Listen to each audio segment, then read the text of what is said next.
KTRH News Time is 6:16, and joining me right now is Dana Sikes-Wild. Dana, welcome to Houston's Morning News. Thank you, Matt. Thank you for having me on. You are very welcome. We're talking about your sister, Shelley Sikes, murdered 30 years ago. Do you still think of her every single day? Actually, yes. There's not a day that goes by that I don't think about my sister and miss her dearly. Gerald Swarst is up for parole, and I would assume that your family goes through all of the pain that they went through 30 years ago every single time these kinds of things happen. Yes. We've never really been able to move on and heal.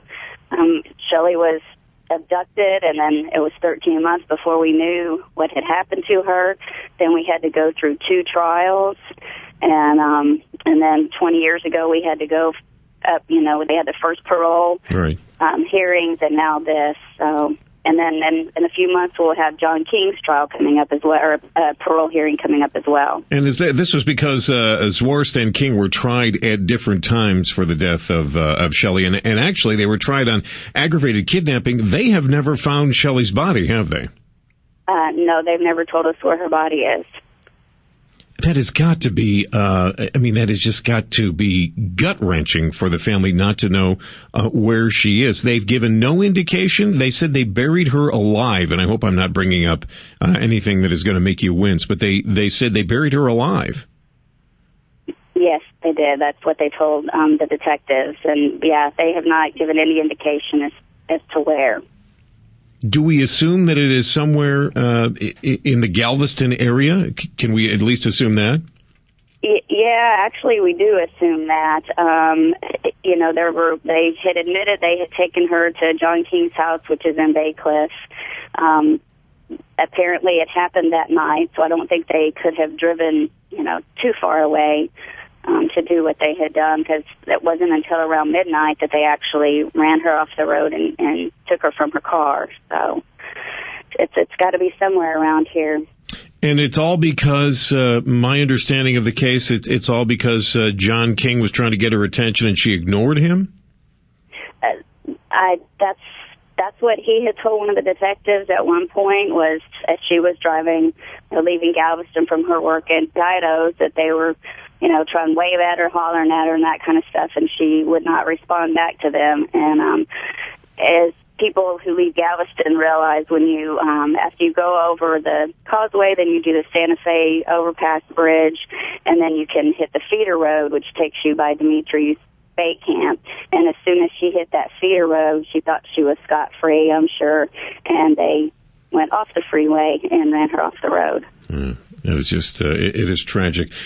Dana, if you would hang on, please. Dana Sikes-Wild joining us here this morning. Let's talk about what families go through, and should they go through these parole hearings every 10 years, every 5 years. Tell us what your family has to go through and what we can do to be helpful to make sure this animal and King stay behind bars. We'll get your answers to that coming up in just moments. KTRH News Time is 6:22. Joining me right now is Dana Sikes-Wild. She is the sister of Shelley Sikes, who was murdered 30 years ago. Gerald Swarst, one of the murderers, confessed murderers, is up for parole again after 30 years. Our poll question, Dana, is should families have to go through these emotional hearings over and over again? Do you find this just repulsive that you have to do this every 10 years? Yeah, I think anyone who's been convicted of a violent crime should not have the possibility of parole. The criminals should serve the full time they were given.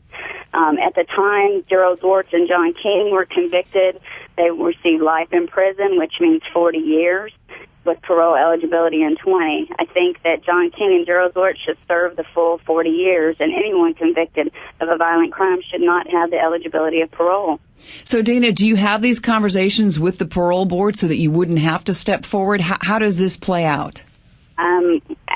We actually don't have to step forward. There is no real hearing that we go attend. They just know the Victim Services Division notifies us that the parole hearing is coming up, and so we can send letters and make comments related to the parole.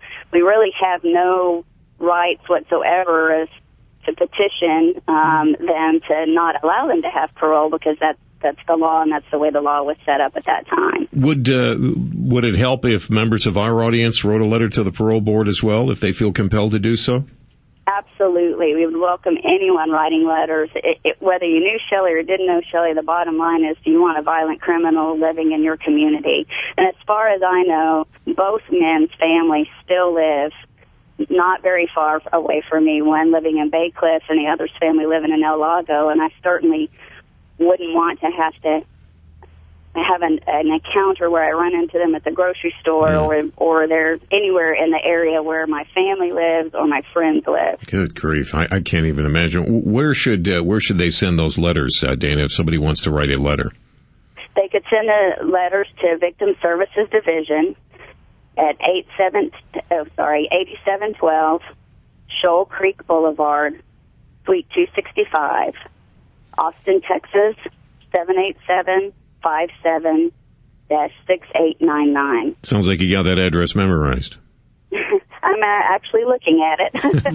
So Dana, they have to make sure that they put Gerald Gore's state ID number and his TDC number, and those can be found online at the Texas Department of Criminal Justice. Dana, I want to thank you for taking the time. I know this is a very difficult topic to talk about, and I hope that someday we do find Shelley so that there can be some closure in the family. I know that it's got to be very, very difficult. Thanks for getting up early this Monday and taking the time with us, Dana. We sure appreciate it. Thank you very much, and thanks for helping get the word out. Absolutely. That is what we do here at KTRH. And again, if you can be helpful with that, we certainly would appreciate you taking the time to write those letters, and we'll have more information available here at KTRH as well.